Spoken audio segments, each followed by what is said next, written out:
अस्सलाम वालेकुम। मेरा नाम जवेरिया डार है। तो जी ये दंदी निज़ाम की सुबह है। हम सब उठ चुके थे और डाइनिंग टेबल पे बैठ चुके थे। पूरा डाइनिंग टेबल भाभी सुमेरा ने लवाज़मात से भर दिया था। और जैसा कि मैं चाय नहीं पीती, तो भाभी सुमेरा ने मेरे लिए सिर्फ चाय बनाई, जिसको लोग कश्मीरी चाय भी बोलते हैं। और आज के व्लॉग में मैं आपको बट महल का टूर करवाऊँगी, जो आई थिंक सो आप लोगों ने रास्ते में गुज़रते हुए देखा भी होगा, जब हमारी गाड़ी गाँव में एंटर कर चुकी थी, इनके रोड में एंटर कर चुकी थी। तो मैंने 3 पफ खाए और 1 ब्रेड का पीस खाया, जिसमें भाभी सुमेरा ने बहुत ज़्यादा जैम भर दी थी। फिर हम बट महल गए। बट महल का ये बाहर का लुक है। फिर हमने अंदर एंटर किया तो माशाल्लाह माशाल्लाह, ये बहुत खूबसूरत महल इन्होंने बहुत प्यार से सजाया हुआ है। ये इनका बाहर का एरिया है। तो यहाँ पे इन्होंने एक लॉन बनाया हुआ है। एक लॉन नहीं, ये बहुत बड़ा लॉन, और जितना बड़ा महल है उतना ही बड़ा लॉन है। यहाँ पे फिर मैं थोड़ी देर खड़ी हुई, फिर उसके बाद मैंने चलना स्टार्ट किया। मैंने मोबाइल जो है वो पकड़ा दिया था ईमान और फ़ातिमा को, और मैंने बोला साथ साथ आप लोग वीडियो बनाओ, क्योंकि या तो मैं वीडियो बना सकती थी, यहाँ पे मैं चल सकती थी। तो फिर यहाँ पे जो है ना, मैं पूरा इसका जो है ना वीडियो बनाना शुरू किया। और यहाँ पे आके मैं थोड़ी देर बैठ गई थी, क्योंकि मैं थक गई थी। मैंने अपनी स्टिक साइड पे रखी और मैंने थोड़ा स्टे किया। फिर यहाँ से हम अंदर एंटर हुए। ये जी है इनका टीवी लॉन्च। ये भी बहुत प्यारा इनका एरिया है। यहाँ पे सब बैठ के जो है ना रात को बातें भी करते हैं और टीवी वगैरह देखते हैं। ये पहले मैं आपको जल्दी जल्दी से सारा नीचे से इनका टूर जो है ना करवा दूँगी। ये इनका किचन, फिर इनके नीचे रूम है। ये इनका डाइनिंग एरिया है। यहाँ पे बैठ के रात को हमने डिनर किया था। आज का हमारा डिनर बट महल में था। और ये इनका लिविंग एरिया है, और ये जो डेयर थी बिल्कुल रियल लग रही थी।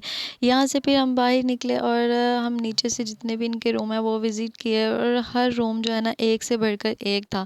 इन्होंने बहुत प्यार से सजाया हुआ था। और ये जो स्टेयर्स के साइड पे कर्टन्स लगे थे, ये बहुत ही ज़्यादा प्यारे लग रहे थे मुझे।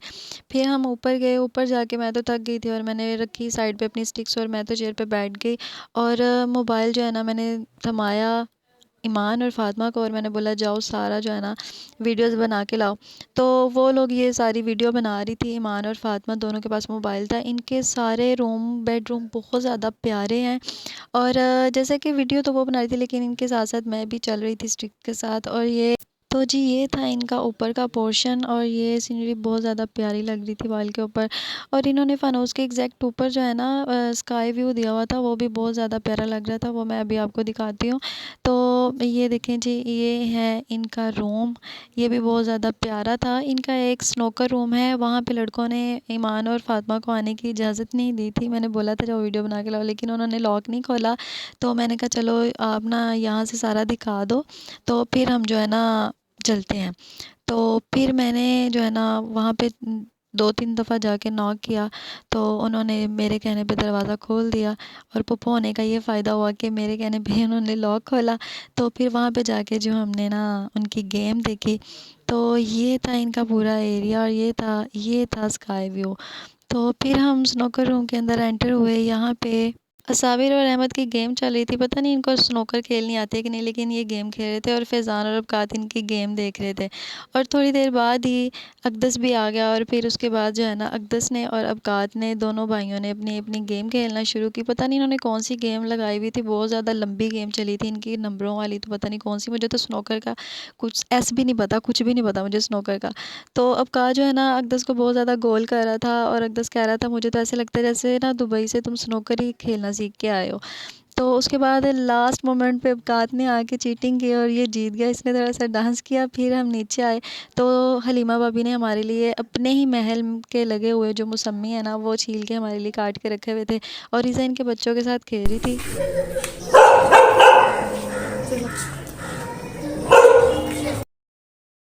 फिर उसके बाद हम महल के बैक साइड पे आए, जहाँ पे इन्होंने अपने सर्वेंट क्वार्टर बनाए हुए हैं, और यहाँ पे इन्होंने अपने डॉगी भी बांधे हुए थे। डॉगी हमें देख के इतने ज़्यादा बोलना शुरू हो गए, और फिर मैं तो वहीं पे रुकी, सारे चले गए, मैं तो वहीं पे डरती हुई खड़ी हो गई। मैंने कहा ये ना हो मुझे खा ही ना जाएंगे। उसके बाद फिर हलीमा भाभी ने देखा कि मैं तो आ ही नहीं डर के मारे, तो फिर हलीमा भाभी मेरे पास आके खड़ी हुई। फिर उन्होंने बोलना बंद किया। फिर मैं चलती हुई यहाँ से आ रही थी। ये इनका पूरा एरिया था। वहाँ पे पीछे आपने देखे होंगे कितने प्यारे लग रहे थे पौधे, और मौसमी लगे हुए कितने प्यारे लग रहे थे। मुझे पौधों का बहुत ज़्यादा शौक़ है। मेरा दिल करता है मैं बहुत ज़्यादा पौधे लगाऊँ अपने घर में। एक दफ़ा तो मैंने मिर्चों का पौधा लगाने की कोशिश भी की, लेकिन वो उल्टा पड़ गया, क्योंकि मेरी फ़िंगर्स जो हैं वो बहुत ज़्यादा स्वेल हो गई। उनके बीज जब मैंने निकालना शुरू किए तो मुझे पता नहीं था कि कैसे लगाते हैं, लेकिन मैंने वो उल्टा-पुल्टा सारा कुछ कर दिया। बड़ी मुश्किल से जो वो जलन ख़त्म हुई, फुल जो है ना मेरे हैंड जो है ना वो रेड हो गए और स्वेल हो गई उँगलियाँ मेरी। इसके बाद यहाँ पे लड़के जो है ना अपना मैच खेल रहे थे। मुझे मैच इतना ख़ासा पसंद नहीं है, लेकिन जब इंडिया और पाकिस्तान का मैच लगा हो तो फिर मैं थोड़ा बहुत देख लेती हूँ। यहाँ पे लड़के खूब इंजॉय कर रहे थे, मैच खेल रहे थे और खूब चौके-छक्के लगा रहे थे। यहाँ पे बैठ के मैंने इनका थोड़ा-सा मैच देखा। उसके बाद इन्होंने जाना था जी, सबने डिसाइड किया था कि इनका डेरा देखने चलेंगे। डेरे पे भी इन्होंने खूब सारे जानवर रखे हुए हैं। तो जब इनका जो है ना मैच वाइंड अप हुआ तो उसके बाद फिर हम इनका डेरा देखने गए। भाभी हलीमा भी मेरे साथ ही बैठ के इन सब लड़कों का मैच देख रही थी, और वो मुझे कह रही थी कि रात का खाना आपने इधर ही खाना है। उसके बाद हम जब एंटर हुए इनके डेरे में, तो अभी हमने पूरा डेरा नहीं देखा था कि भाभी सुमेरा की कॉल आ गई कि लंच रेडी है और आके आप लंच कर लो, दोबारा डिनर के लिए बट महल चले जाना। तो जब हम घर आए तो भाभी सुमेरा ने बहुत टेस्टी पास्ता मैक्रोनी हमारे लिए बनाए हुए थे, और फिर हम सब ने वो खाए। और मैक्रोनी बहुत मज़े के बने हुए थे। मैक्रोनी खाने के बाद हम दोबारा बट महल चले गए। बट महल में जाके हमने डिनर किया। डिनर में चिकन था, सैलेड था, स्पैगेटी थी और जंगली पुलाव था। खाने के बाद सब चाय पी रहे थे और मैं बच्चों के साथ खेल रही थी। इसका नाम हवा है, ये इंग्लैंड से आई थी, और वो मोहम्मद हुसैन है जो कि बट महल का शहज़ादा है। मेरा व्लॉग पसंद आया तो लाइक, फॉलो, शेयर और सब्सक्राइब ज़रूर कर दीजिएगा। Thank you so much. अल्लाह हाफ़िज़।